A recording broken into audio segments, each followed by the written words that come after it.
All right, everybody, welcome to today's Tech Talk Tuesday. In today's video, we're finally doing the final assembly of this dash for my Dodge Challenger. If you watched last week's video, you know we went ahead and got the dash pad reassembled last week, and now we're gonna go ahead and finally install the pad onto the frame, as well as getting the instrument cluster installed and the rest of the trim on it and finalize it ready to install in the car. Now, if you've also been following along, you know that I've been dealing with some issues on the paint for this dash frame. And so I want to let you know that the final setup that worked on getting rid of my fisheye problem was I went ahead and stripped the sections down to bare metal once again for like the third or fourth time. I sprayed it real quick with some carb cleaner, nice abrasive solvent, something really aggressive. Sprayed it down with that. Then I went ahead and sanded the surfaces with 220 grit sandpaper. And after I did that, I went ahead and used that Glow Automotive wax and grease remover that I picked up from my local paint shop, put it on a Scotch-Brite pad and went over the surfaces again with it that way. And then after I completed going over the surfaces with the wax and grease remover on the Scotch-Brite pad, I went ahead and did a normal wipe down with the wax and grease remover using clean paper towels and wiping it clean and then wiping it dry with a dry paper towel. After I did all of that, I went ahead and used that SEM primer that I got from my local paint shop as well, sprayed a few coats of that on here. Everything turned out beautiful from there, so I was pretty confident that when it came to actually doing the paint, things were gonna go really smoothly. So after the primer went ahead and cured, went ahead and wet sanded it with 600 grit sandpaper, went ahead and did that, and then wiped it down once again with the wax and grease remover. Got that all buttoned up, and then went ahead and applied the final SEM trim black paint, and it just came out beautiful. I couldn't be happier with the results. So now, after multiple attempts, we are finally squared away with the paint on the dash frame, which allows us to go ahead and get the dash assembled and ready to install back in the car.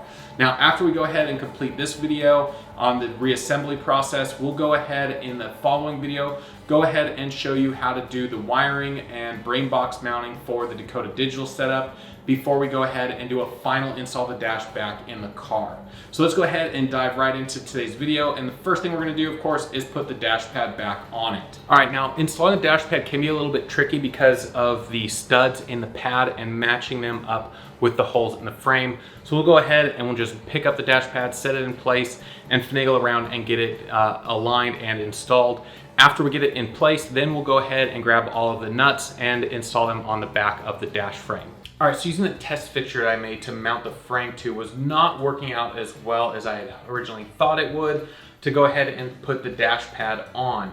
It's the first time I've used one of those types of fixtures. Normally I have my dashes set up like this and it goes a lot easier, and so that's what I went ahead and did. I took it off the fixture, set the pad here on the table, got the frame into place. It's a lot easier to see, and I will show you where all of the nuts are that secure the dash pad to the frame. Now, you want to be careful when you put those nuts back on because these studs are 50 years old and you don't want to snap them off. Now, of course, if you're getting one of those other dash pads that has the ABS core, those studs, of course, are gonna be fresh, and so you don't have to be as careful, but you should still be pretty careful because you don't want to break them off. And it's a 3/8 nut and they go on pretty easily. So we'll go ahead and show you where all of those are laid out, and then we'll go ahead and start on assembling the rest of the trim for the dash pad. All right, so now that we've got the dash pad attached to the dash frame, we're gonna go ahead and start attaching the rest of the hardware because there is a fair amount of components that we need to bolt back onto this dash before it's ready to go in the car. So we've got a variety of trim pieces that need to go on. We've got more of them scattered behind me, as well as the radio and glove box and things like that. We have the gauges, of course, the brand new Dakota Digital RTX gauges that I'm insanely excited about. And of course the other bezels and things of that nature.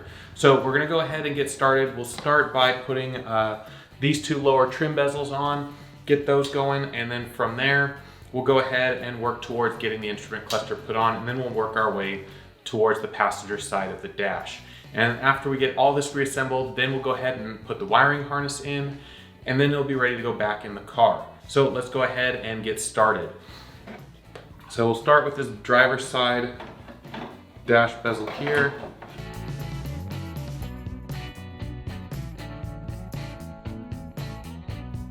Now the passenger one has a couple of screws that go in from the back side.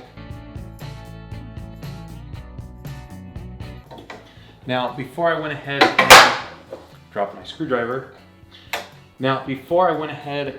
started installing these parts, I did go ahead and clean them all up and hit them with some Adams VRT. I'll put a link in the description below for the Adams VRT. I also did a video on it. It's a great product. It works really well at rejuvenating these parts. And then, now it's probably hard to tell in the picture, but the grain is slightly different between these two bezels. And that's because this is the original one that's got 50 years of wear on it. This one's brand new. So down the road, I may go ahead and replace this one with a new one, just so that way the grain matches from side to side. It's not gonna be that noticeable in the car because you're gonna have the steering column separating them, but it's something as the driver, I will most likely be able to tell the difference from side to side.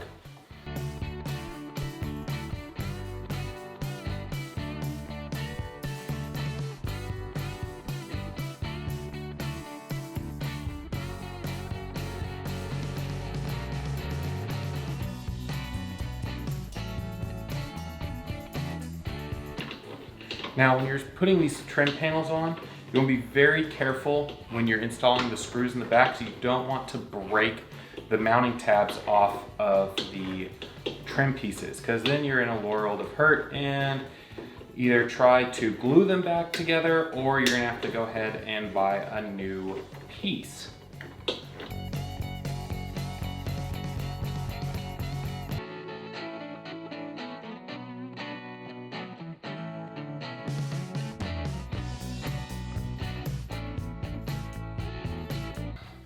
All right, so now that we've got the trim installed around the bottom of the dash, we can go ahead and do the part that I'm really looking forward to, and installing those new Dakota digital RTX gauges. So let's go ahead and put those in place.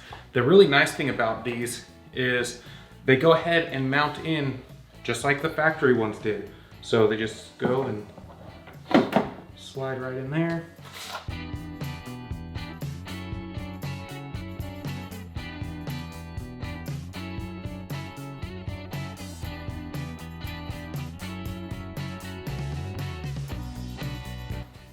All right, simple as that. So now we've got the gauges in, we can go ahead and put the bezels to go around them and about button it up.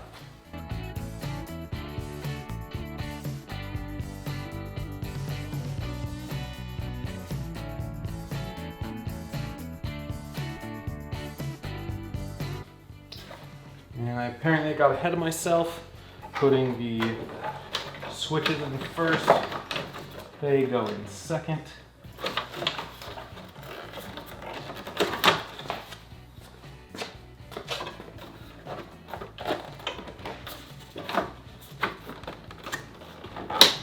And they're always a bit of a tight fit as well. And there we go. All right. Now, I just need to go through, put the retaining screws in, and we'll be ready to rock and roll.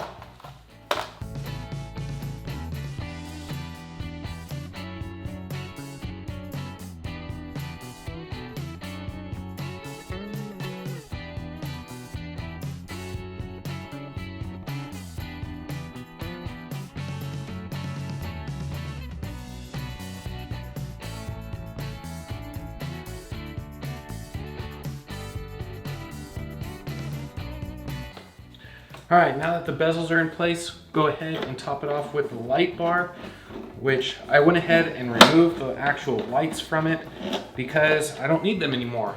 So the purpose of those lights originally was to illuminate the gauges, and it's always been a sore subject with me because you can't really see them at night because the lights don't really work that well. And that was one of the reasons, the main reason I went ahead and switched to these RTX gauges, because they are backlit, and so I don't need these overhead lights anymore because the gauges are backlit and I'll be able to see them just fine at night in any color that I choose. but we still need the bar in place just to hold everything together. So we'll go ahead and put it back in there. And it does have a light in the bar for to light up the gauge, or not the gauges. It has a light on the side of the bar to light up the switches.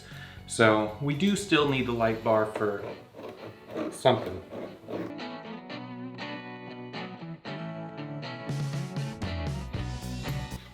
All right, there we go. We got the new gauges installed. We got this half of the dash all put back together. Now we gotta go ahead, well, most of it. We gotta get the radio back in and then get the ashtray together and the glove box. I went ahead and ordered a new glove box because, as you can see, my 23-year-old one is a little worn out. So we'll get the new one installed when we start working on this side of it, and we're gonna be in great shape. So let's go ahead and continue on the installation process of getting these parts back together. All right, so next up, we'll go ahead and get the radio installed. And I've got this original 72 Chrysler AM/FM radio. I know it's not correct for the E-body, but factory E-body AM/FM radios are crazy expensive.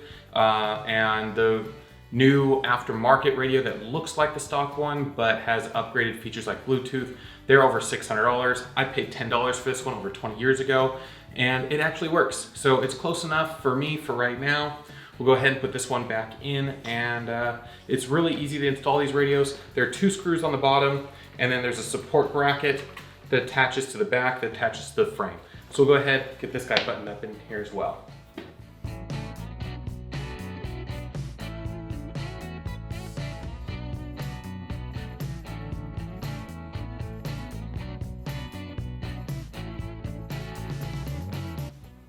All right, so we got that in place with the 2 mounting screws. Now we'll go ahead and attach the rear support bracket, and which I've got right here, and then the radio will be buttoned up.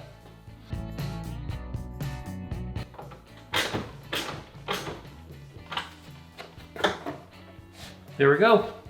Radio's all buttoned up. All right, so next we'll go ahead and put the ashtray together. There are a few components involved in that. The backing housing, the front door, and then the cigarette lighter. So it's the housing here is retained with 3 screws, 2 on the top, 1 at the bottom. So we just go ahead and we'll put it up in place.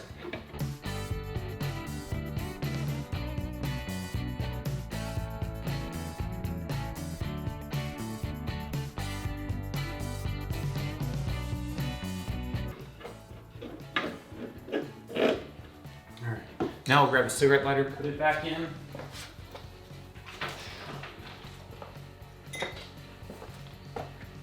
Cigarette lighter just goes through here, has a backing nut, screws onto it from the back side, and it's all buttoned up. Now, go ahead and put the door back in. It just goes over this little rod here, and all done. All right, so next on the list is my car is equipped with the AL1 light package, and so it has a map light, so we'll go ahead and put the map light back in.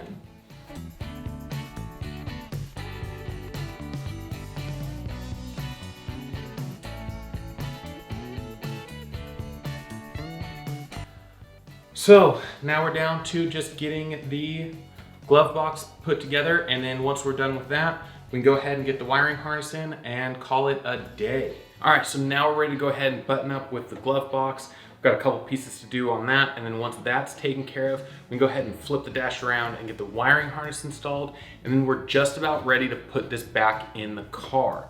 But before we can put it back in the car, we're gonna have to do the rest of the wiring for the new Dakota digital instrument cluster, including mounting the brain box and running the wiring harnesses for the new sensors.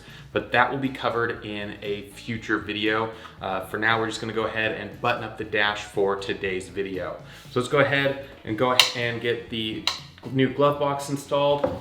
I went ahead and ordered a brand new one because the original one was definitely a little worse for the wear. So go ahead and we'll slide this guy up in here.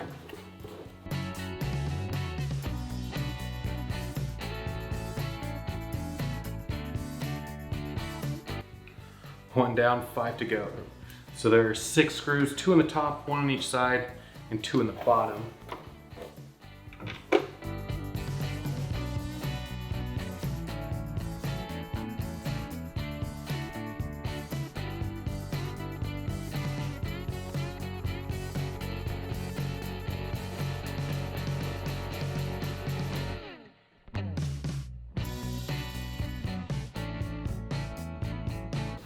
All right, so now that we have the glove box in place, we'll go ahead and put the catch on for the glove box itself.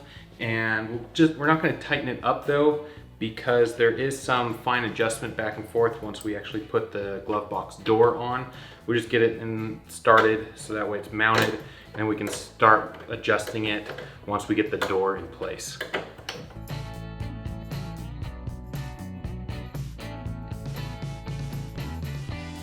All right, so now we'll go ahead and get the door in place. It's got the piano hinge right here, and it's got two different types of adjustments, one on each half of the hinge. So we'll go ahead and put it on and get everything lined up.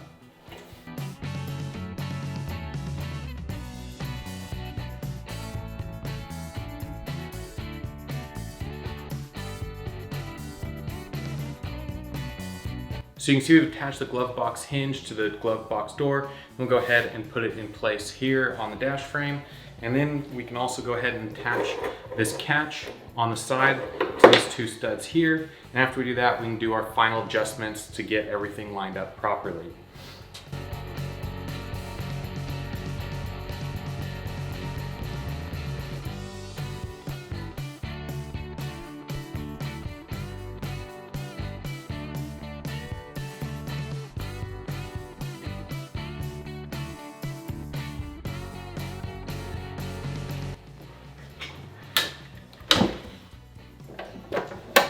All right, now we've got the glove box all buttoned up.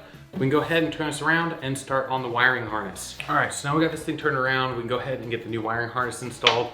Now, luckily, this being an M&H harness, they literally just go and plug and play. They've got all of the correct connectors on them. And so it's really straightforward. Just go ahead and plug it into all the stuff on the back of your dash that is applicable to your car. Now, in this situation, all of the plugs for the gauges are not going to be used because we're not using the stock instrument cluster, since we have the new Dakota Digital and they have their own set of harnesses. So we can go ahead and we'll just start routing this out and get everything plugged in.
All right, so now we've got the harness in the basic layout where it needs to be and a lot of the stuff plugged in.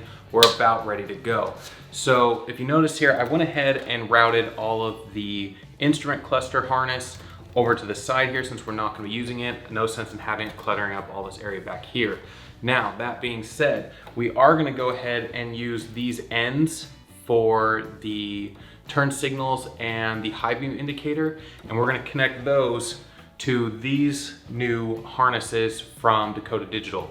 Other than that, it's pretty straightforward, at least from what I'm seeing in the instruction manual. So we'll go ahead and get those buttoned up, and after we do that, be ready to go ahead and install back in the car. And so that's basically the reassembly process of your e-body dash pad. I hope you found this video entertaining, informational as always. If you did, go ahead and smash that like button, give us that thumbs up. It helps me out tremendously with that YouTube algorithm. And of course, if you want to be kept up to date with all my future videos, go ahead and smash that subscribe button down below and ring that notification bell as well, so that way YouTube will keep you up to date of all the videos I do in the future. Like when we go ahead and do the wiring for the Dakota Digital instrument cluster, mounting the brain box, getting everything taken care of. And then after we have the dash back installed, all of the configuring of the gauges and getting everything dialed in, so that way we can take it out on the road and enjoy the new instrument cluster. And on that note, I will see you guys at the next video.